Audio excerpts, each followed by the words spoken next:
Hello, I'm Dr. Terry James Gingras, and this is Dr. G's ADHD Chat, the show trying to make the world safe for ADHDers.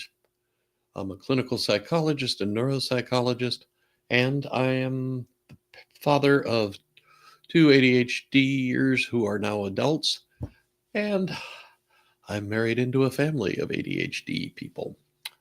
So today I want to talk about sports, which the whole world, all humans apparently are interested in sports. It's um, among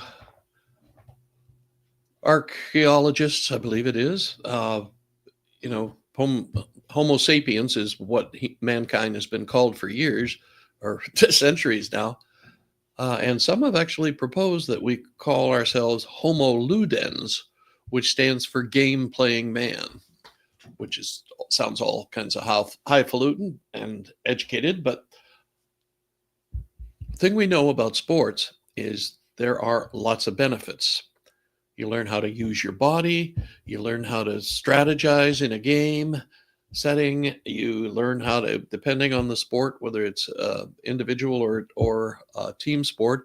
If it's a team sport, you learn how to get along with other people and try to make use of their talents to maximize the group as a whole.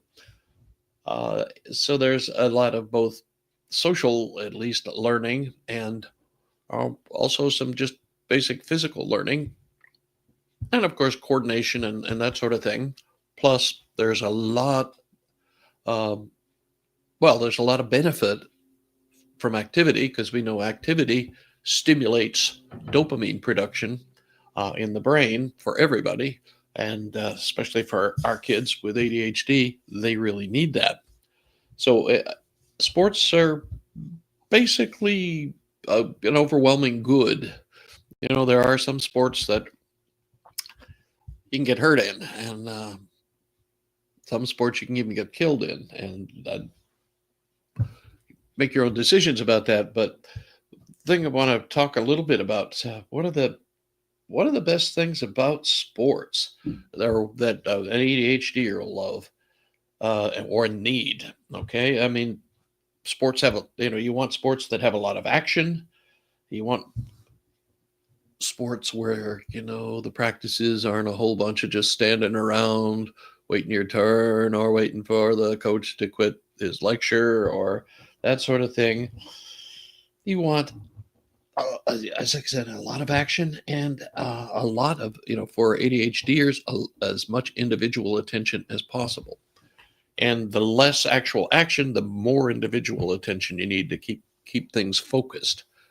Okay, those are the one of some of the big benefits and some of the big requirements of of sports for an ADHDer.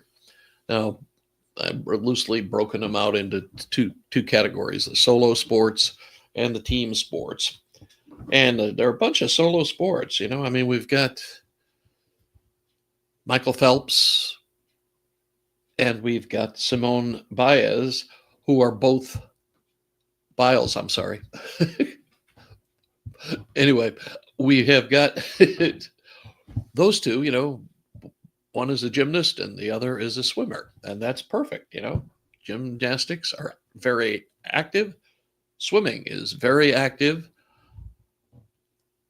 And there's not a lot of distraction. You just stay focused on what you're doing. And there's a lot of action. And so there's something that keeps you focused. And there's a lot of individual attention. Swimming coaches, man, I don't know how they do it. And same with gymnastics coaches.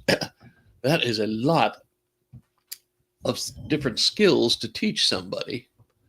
And you need a focus. And they learn to, I mean, Michael Phelps is one of the most focused individuals I've ever heard, and at least when it comes to swimming. And same with Simone Biles. She is pretty amazing and impressive, but you think she spends hours and hours every day practicing.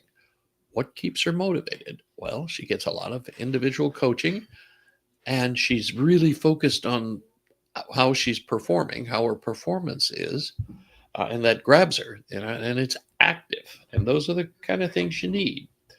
Uh, the basic, excuse me, the basic sports like swimming, running, bike riding, race walking. Uh, they're so active that you're in pretty good shape. There's not going to be a whole lot of problems with staying focused and paying attention. Um, in my area, we used to have a martial arts studio. I can never remember exactly what kind of martial arts, but they were really good with my ADHD kids.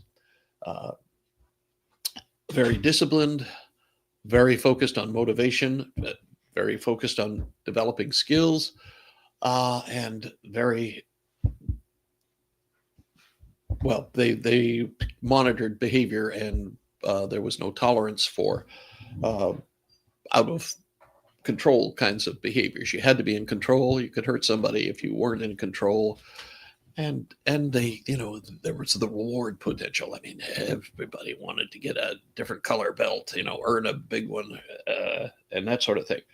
And so they worked well, very well for all of my kids who were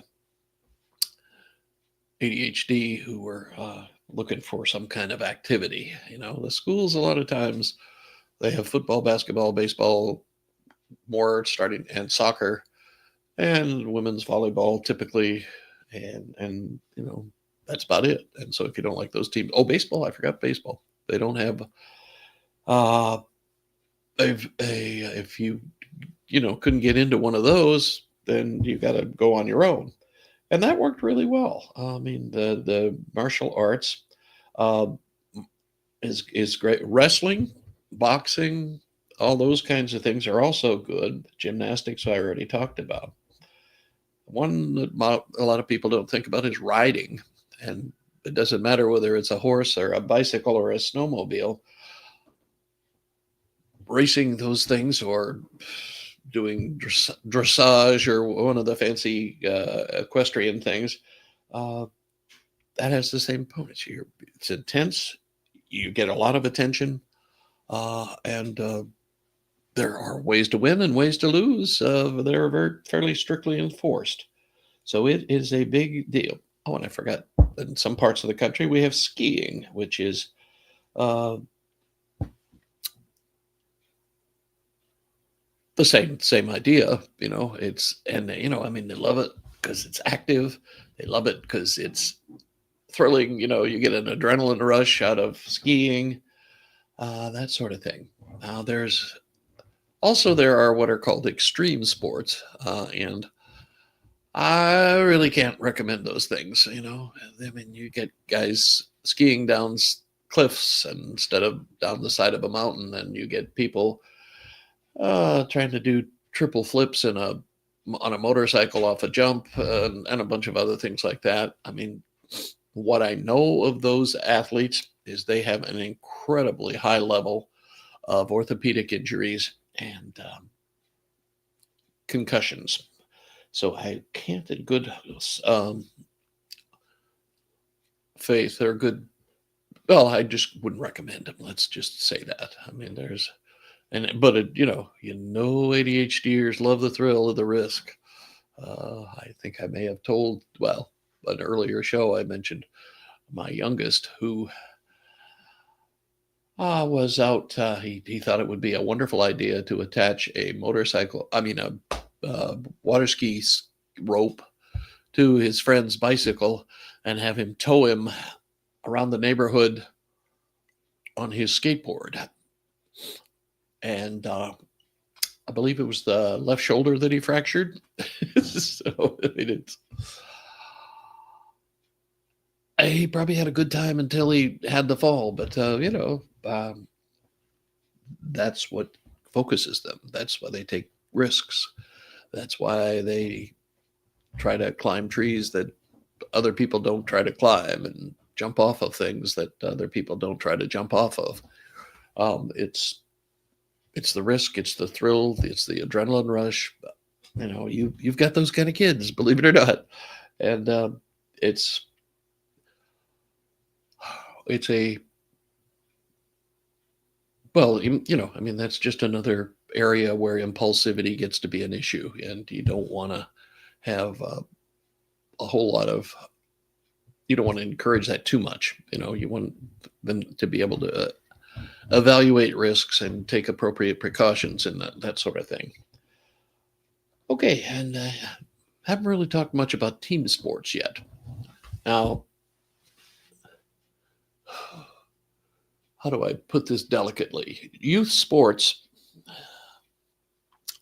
are taught by volunteers. Okay, these guys are not professional coaches. They, well, the knowledge level varies widely. Okay, some folks are solid baseball people, and are football or whatever the sport is. Some are not so good, I mean, the joke is if you want to make it to the pros, first you got to make it through high school and get up to get some decent coaching in college and maybe go on. But and that's not to denigrate those people. I mean, I've been a little league coach myself and a pony league and a couple of other leagues.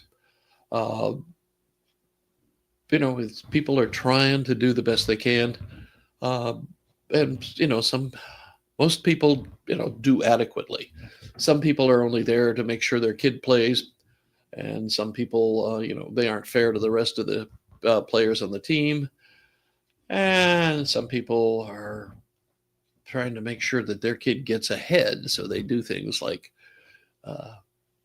collect all the left-handed players on their team. So nobody else is going to have a left-handed pitcher. And of course, half of those left-handed kids are never going to get to the pitch because it's too crowded on the one team. I actually had that experience with one of my kids. And so anyway, so there's a lot of politics. There's a lot of things that people aren't in the best interest of all the kids. And so you've got to watch out for that. And you're going to be careful.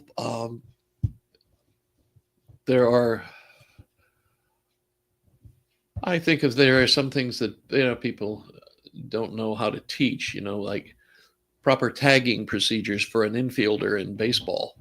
You can get yourself killed if you just stand there in the middle of the base path and think he's gonna stop because you're standing there. It might not happen, and there might be a problem. So teams. The problem with teams is not all the sports are active enough to keep an ADHDer occupied. Like in Little League, say, and especially when they're first starting out, there's not that much action. If your kiddo is going to play a Little League baseball, probably being, for an ADHD, or the ideal position would probably be catcher.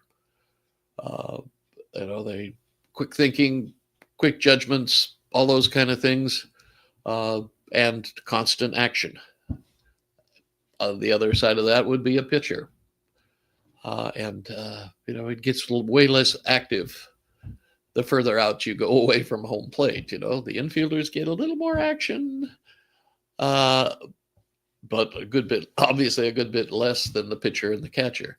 And the outfielders get the least action, except that when they get action, they're supposed to go hauling as fast as they can after the ball.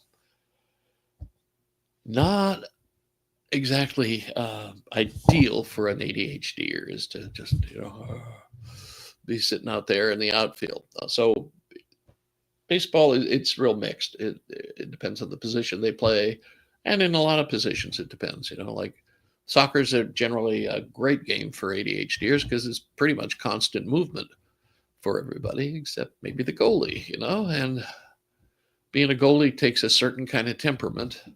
And it's not usually ADHD, but I'm not saying that somebody couldn't be an excellent goalie and have ADHD, but it would be something you'd have to evaluate individually. Okay, and so ADHD doesn't keep you from playing any sport, but it just makes the slower, the more boring, the more isolated it is, probably the less your kid will like it and stick with it, but one of the big things when you get, especially team sports, the quality of the coaching. Some people don't know how to handle people, and some people don't know how to handle children, and they probably shouldn't be coaching. Even if their heart may be good, but if their temper isn't good too, that's going to be a bad situation. And you want your ADHDer to have an activity that he or she enjoys, and that they don't have to worry about the same kind of stuff they have to worry about in school, where they're supposed to sit quietly and pay attention and don't talk too much and all that other stuff. They don't have to put up with that. They can go and go and go, and they get rewarded for it. And that's what you're looking for. You want a chance in your sports to build up their confidence, build up their ability to tolerate errors and improve their performance, and all that successive approximation stuff, if you're familiar with that term, that we all have to go through to learn any complicated task that we do. And sports is a great way of teaching you how to use your body, how to coordinate your body, how to develop precise movements, and how to develop your strength, your coordination, your speed, your endurance. All of those things can be increased with sports. And also it does a lot of good for your social abilities, your ability to get along with others, your ability to see the contribution another person makes to the team, and to praise that and be aware of it.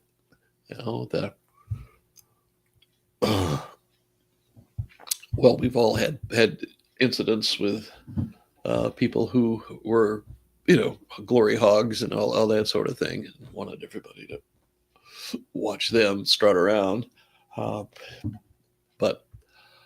that's not what you're there for. You're there, you want Jack Armstrong, all-American boy kind of performances out of people.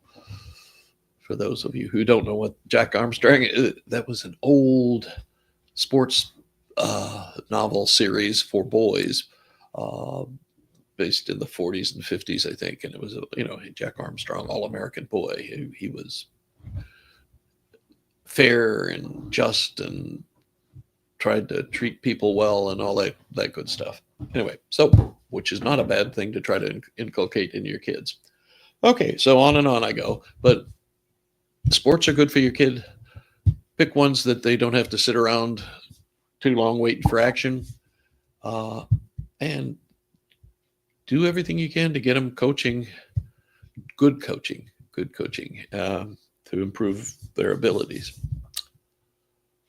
Okay, I am Dr. Terry James Gingras. This has been Dr. G's ADHD Chat. This is a show trying to make the world safe for ADHDers. My website is terrygingrasphd.com.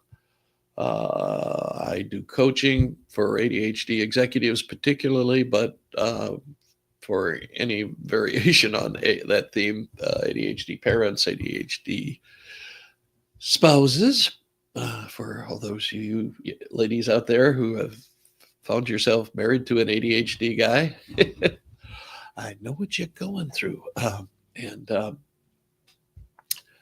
lot of times coaching is a little different from psychotherapy. As a matter of fact, it's a lot different, but maybe I'll go into that later on in another show.